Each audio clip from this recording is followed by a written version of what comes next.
Good morning, ladies and gentlemen.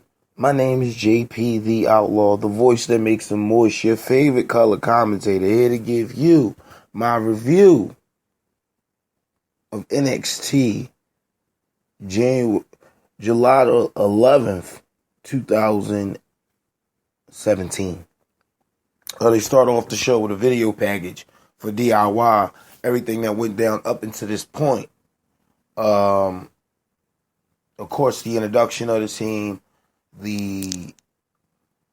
team winning the tag team titles, the team losing the tag team titles, and of course, them eventually breaking up at TakeOver Chicago when they went up against the Authors of Pain in a ladder match.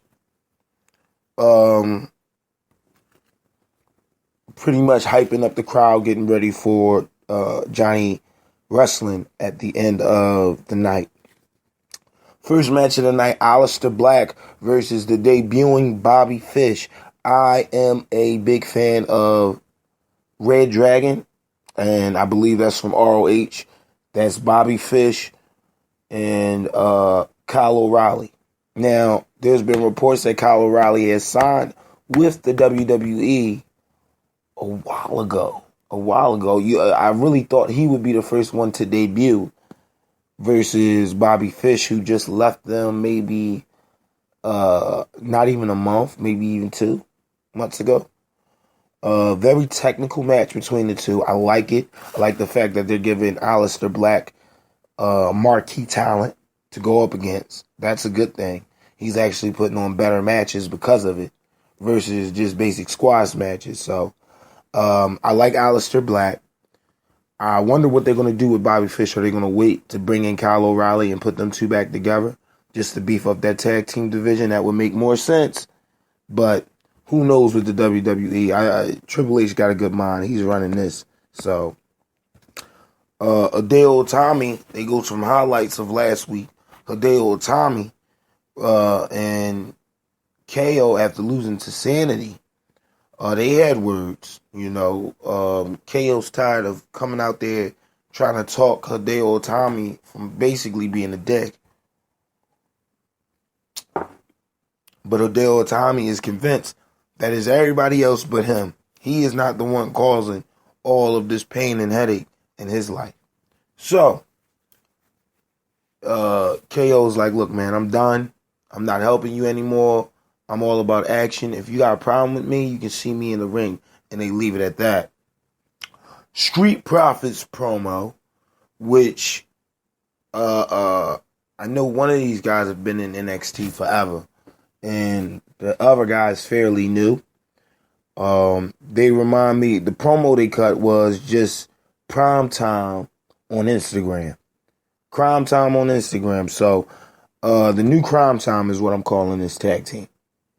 I haven't seen them yet. They haven't debuted yet. But I bet you they got some Crime Time type antics going on. Vanessa Bourne versus Jasmine. I forget her last name. The announcer even pronounced it wrong. So I think it's Heishi or Lacey. Heishi. Vanessa Bourne wins this match. This was a qualifying match for the Mae Young Classic.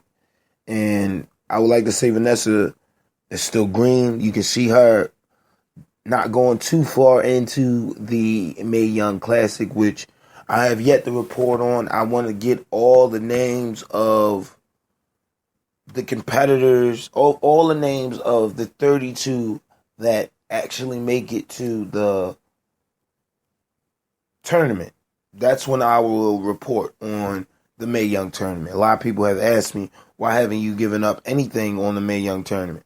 I will give that up soon as they get it down to the final 32. Okay? Another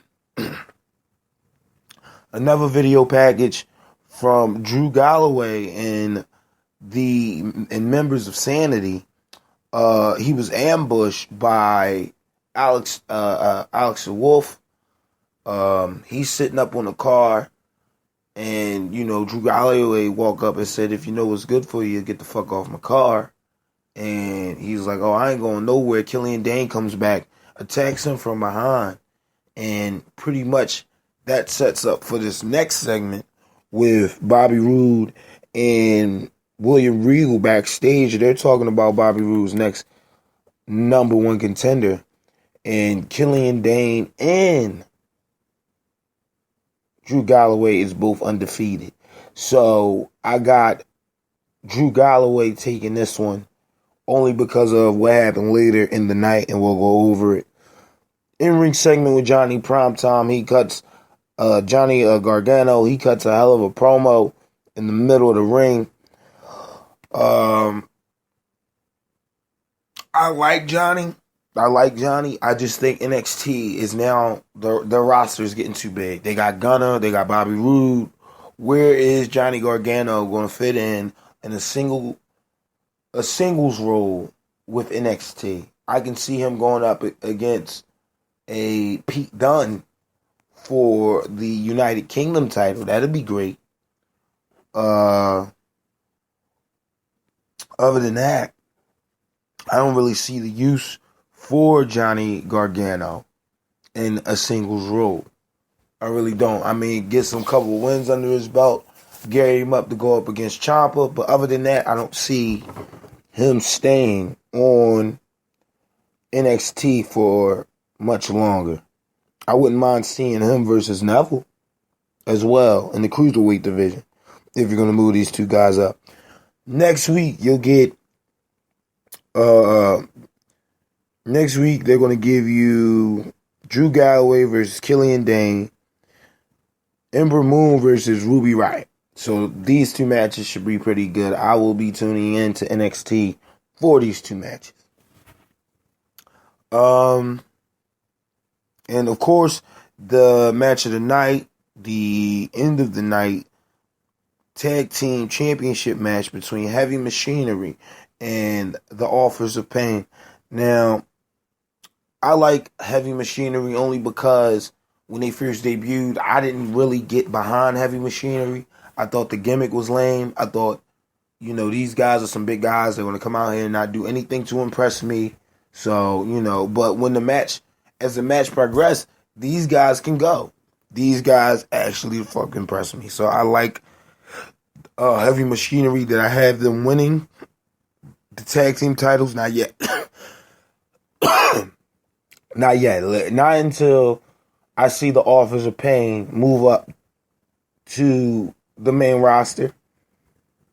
I see these guys holding the titles for quite some time. Plus, they got Paul Ellering. So, great match. I give it the match of the night. At the end of this match, Sanity comes out.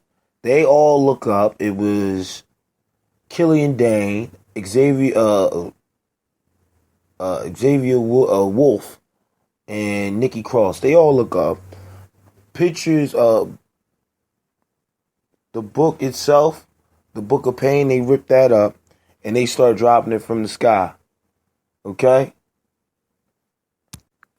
So these guys rip up the Book of Pain, and which it seems to me that you're going to go, if you're going to run with Sanity going up against Authors of Pain for the title, why are you having Killian Dane go up against Drew Galloway for the number one contendership? I don't get it. It looks like that's the direction they're going in the tag team division, and it also looks like they're going to go with Drew Galloway in the heavyweight division. Would I have Bobby Roode lose the title just yet? No. Not right now. I think Bobby Roode should be losing this title at the next NXT event, which I believe is somewhere around Survivor Series. But that's a hell of a long time to keep the title on Bobby Roode. So, I mean, of course, I would go to the board, rethink of new ways for him to win, but I wouldn't take the title off of him.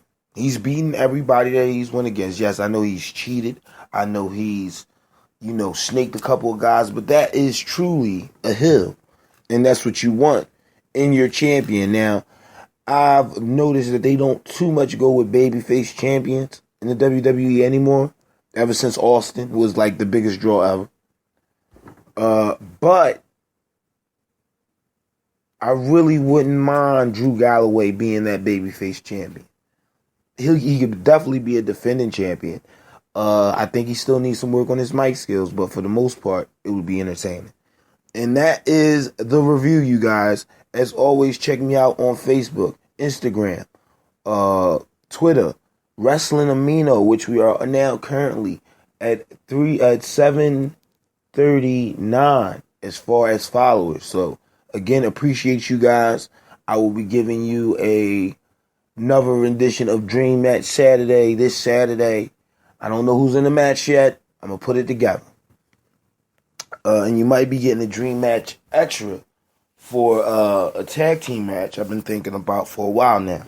So that's what Saturday's looking like. Also, you'll be getting news and rumors later today and early morning tomorrow. So look out for that. I want to report on Paige and Alberto Del Rio in their latest drama in my What the Fuck Paige series. Also, I would like to report on my feelings about AJ Styles winning the U.S. Championship in a dark match. So much more. Okay, on the JP show for this weekend. And I'm JP Outlaw. I'm going to get out of here. Got to get ready for work. Peace and be safe.